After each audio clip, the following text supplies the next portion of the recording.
O que significa ser professor atento a princípios de sensibilidade frente a questões de diversidade. O que significa considerar sensibilidade como orientação para práticas pedagógicas? Essa sensibilidade se refere a exatamente o quê? Ora, se falamos que diversidade se falamos de diversidade e de diferenças e consideramos que as diferenças em um país como o Brasil, né, não são naturais, pelo contrário, elas são construídas socialmente e atendem a processos de exclusão de uns e inclusão de outros, que envolvem relações de poder, violência simbólica, preconceito e discriminação, né, e a desgraça toda. Agir com sensibilidade significa ser sensível ao outro e ao sofrimento causado ao outro por meio de tantas formas de desqualificação. Daí, exemplos disso. Apelidos depreciativos, brincadeiras sem graças e sem fundamento, piadas de mau gosto sugerindo incapacidade, ridicularizando traços físicos, a textura de cabelos, fazendo pouco das religiões de raízes africanas ou indígenas, por exemplo. Os professores devem relacionar-se com respeito, sendo capazes de corrigir posturas, atitudes e palavras que liguem desrespeito e discriminação, né? Como bem aponta o parecer que regulamentou a Lei 10.639 em 2004. Professores que adotam a sensibilidade ao lado do domínio de conhecimentos são professores sensíveis e capazes de direcionar positivamente as relações entre pessoas de diferentes pertencimentos étnico-raciais, no sentido do respeito e da correção de posturas, atitudes, palavras preconceituosas. Isso está lá, né, no parecer de 2004, que, repito, né, a sugestão para que vocês leiam.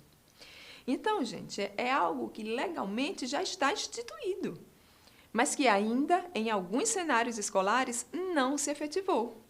Pode isso ainda?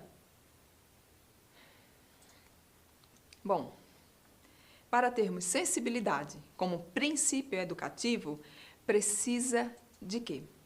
Precisa aprender exatamente o quê? Vejam, não precisa de conhecimentos específicos sobre a história da África. Não precisa de conhecimento específico sobre a contribuição dos africanos ao que hoje chamamos de Brasil. Sabe o que é que precisa? E aqui vale a pena trazermos Paulo Freire, quando ele dizia que para ser professor era preciso ser gente. E por quê? Porque gente de verdade tem sensibilidade, sobretudo aquela gente que atua na educação. Pelo menos assim deveria ser, né, uma vez que quem atua na educação lida com a formação de crianças, adolescentes, jovens, adultos. Os professores, eles precisam de formação? Precisam. E formação nunca é demais. Por isso, né, colegas, que bom, mais uma vez, né, por exemplo, que bom que vocês estão aqui hoje discutindo sobre diversidade, né, um dos aspectos sobre diversidade. E eu espero que assim eu consiga, né, ajudar de alguma forma alguém que, porventura, ainda precise compreender a importância da educação para as relações étnico-raciais para poder lidar positivamente com elas. E, sobretudo, criar estratégias metodológicas que possam auxiliar, né, no processo de reeducação de si mesmo. Mas de si mesmo? Sim, de si mesmo. Por quê? Infelizmente, colegas, há muitos professores preconceituosos, inclusive na educação infantil. Isso é compreensível? Até é, uma vez que professores são sujeitos históricos e sociais e nasceram, viveram em uma sociedade altamente preconceituosa, discriminatória e violenta. A sociedade brasileira é assim. Se o sujeito nasce, por exemplo, em uma família preconceituosa e discriminatória, É muito difícil que ele cresça não sendo igualmente limitado na condução das suas relações interpessoais. Porque é isso que ele é limitado. A sua história de vida foi marcada pelo preconceito, que foi tomado como algo natural. Mas, se esse sujeito tem, no meio da sua história de vida, a entrada no magistério, aí, querido, sinto muito, ele tem que ressignificar seus conceitos, suas práticas. Na verdade, ele tem que ressignificar a sua vida toda. Portanto, é possível encontrarmos professores que precisam educar a si mesmos no que se refere à condução das relações étnico-raciais. E agora, me responda uma coisa. O Brasil é um país plural em termos étnico-raciais. Nós, professores, diante disso, nós precisaríamos de uma lei que nos obrigasse a agir com sensibilidade perante o outro, ainda mais sendo esse outro uma criança, um adolescente, um jovem, um adulto, ainda em processo de formação na educação básica?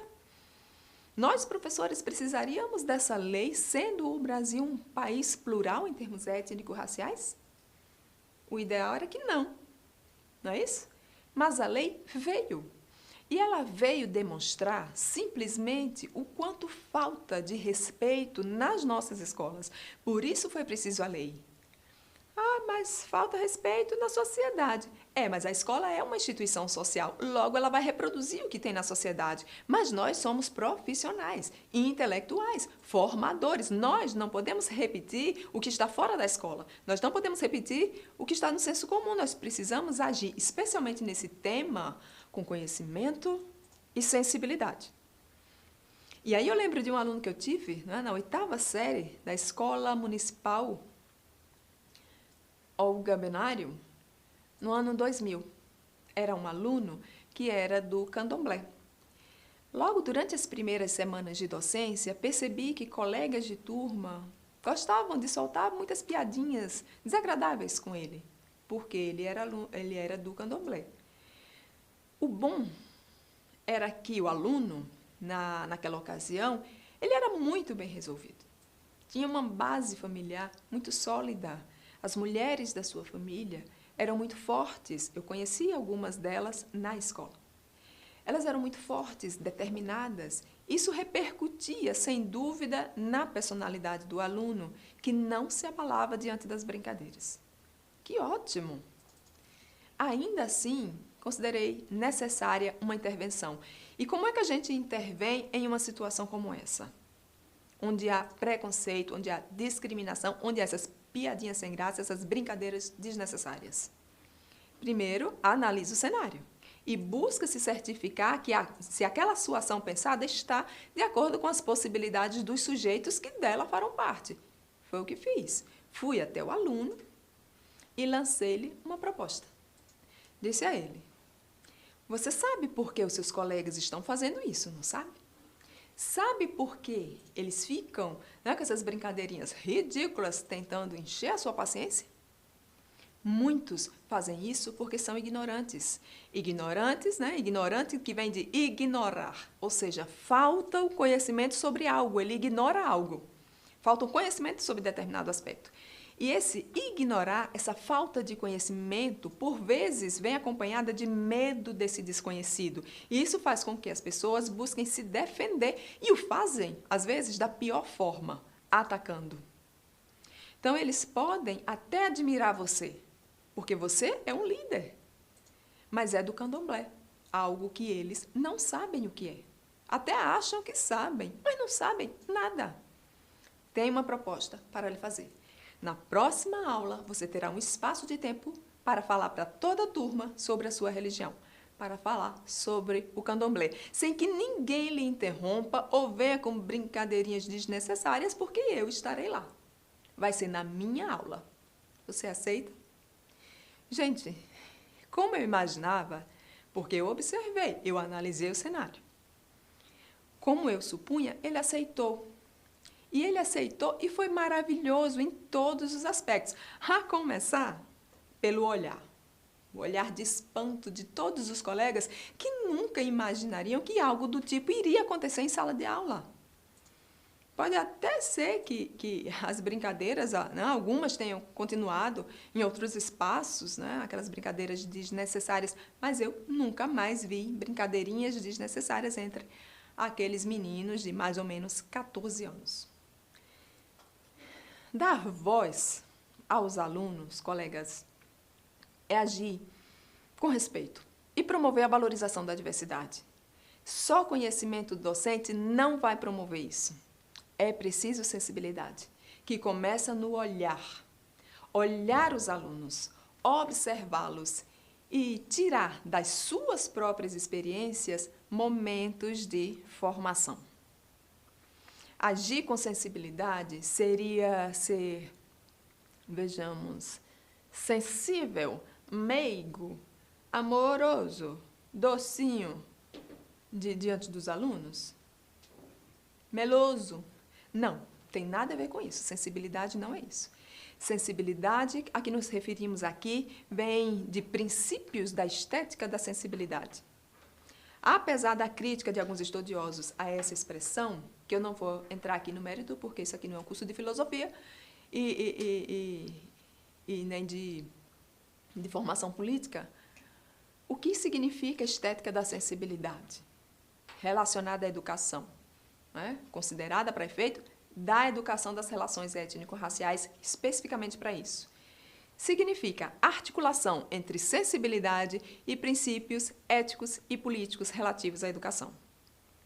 Podemos encontrar uma boa definição sobre isso nas diretrizes curriculares para o ensino médio, né, que é uma resolução da Câmara de Educação Básica de 1998. No artigo 3º, né, define-se, né, como um dos princípios das diretrizes a estética da sensibilidade, que diz, né, a estética da sensibilidade que deverá, né, substituir a da repetição e padronização, estimulando a criatividade, o espírito inventivo, a inventividade pelo inusitado e a afetividade, bem, tem como facilitar a construção de identidades capazes de suportar a inquietação, conviver com o incerto e o imprevisível, acolher e conviver com a diversidade, valorizar a qualidade, a delicadeza, a sutileza, as formas lúdicas e alegóricas de conhecer o mundo e fazer do lazer e da imaginação um exercício de liberdade responsável. Estética da sensibilidade seria isso. Colegas, queria deixar aqui explícitas as referências, né, de algumas das principais normas relativas ao tema da nossa sessão de hoje. Fica aqui a sugestão, né, para que vocês leiam esses documentos.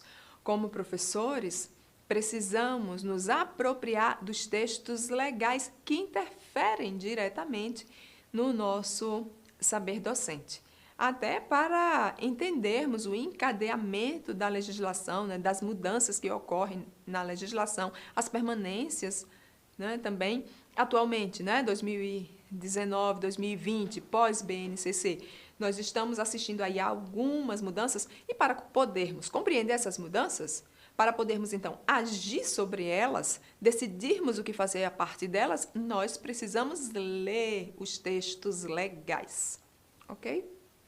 Então, hoje nós temos a BNCC. E como é que ficam as diretrizes curriculares nacionais para a educação das relações étnico-raciais? E como é que ficam os planos de orientação, os planos os programas de implementação, como é que ficam? Então, vocês têm aqui ao lado, tá, as referências a esses textos legais. Esse texto, né, de 2004, né, as diretrizes curriculares, são, na verdade, o parecer que regulamentou a Lei 10.639 de 2003. O parecer foi transformado nas diretrizes. Diante de tudo isso, os colegas devem estar se perguntando, Mas como, de que maneira articular nossas aulas, nossas ações na perspectiva da educação para as relações étnico-raciais na educação básica, considerando aí educação infantil, ensino fundamental, ensino médio e também a educação de jovens e adultos? Então, como articular e transformar as práticas pedagógicas? Vamos falar sobre isso nos blocos 3 e 4. Fique conosco que vamos apresentar possibilidades de ações didáticas para cada um desses segmentos da educação básica. É já já no bloco 3 e no bloco 4.